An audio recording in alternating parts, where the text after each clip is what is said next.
আমার নবী ব্যথায় বিজিত হইয়া মাথা চক্কর খাইয়া উহুদের জমিনে পড়ে গেলে তারপরেও নবীজিকে মারতে ছিল দুনিয়া থেকে বিদায় করে দেওয়ার জন্য।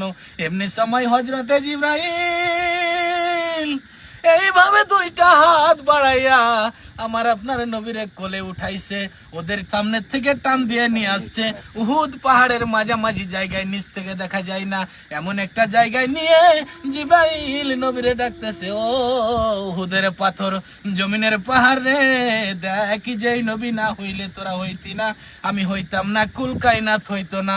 এই নবীরে মারতে মারতে কি অবস্থা বানাইছে নবী বেহুশ, একটু বিছানার ব্যবস্থা করে দে, আল্লাহর বন্ধুরে শুয়াইয়া রাখি।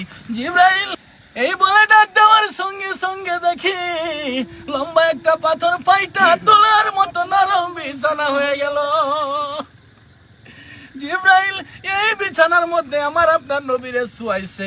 অনেকক্ষণ পর নবীর জ্ঞান ফিরে, ডান দিকে মাথা ফিরাইছে, বাম দিকে মাথা ফিরাইছে। হুজুর আমি জিবরাইল আপনার মাথার পাশে। আমার নবী কান্দে, জিবরাইল আমার সাহাবীরা কই রে, এই নবীর অবস্থা রে, আমার সাহাবীরা কই, আমার মন মানে না।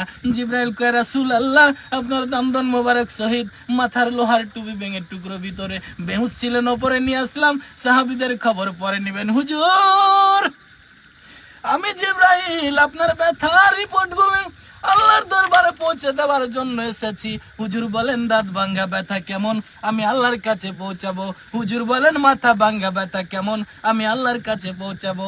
আমার নবী কান্দে, জিবরাইল দাঁত ভাঙ্গা ব্যথা কেমন জিগাইলি, মাথা ভাঙ্গা ব্যথা কেমন জিগাইলি, আমার গুনাহগার উম্মতের ব্যথা কেমন রে জিগাইলি না।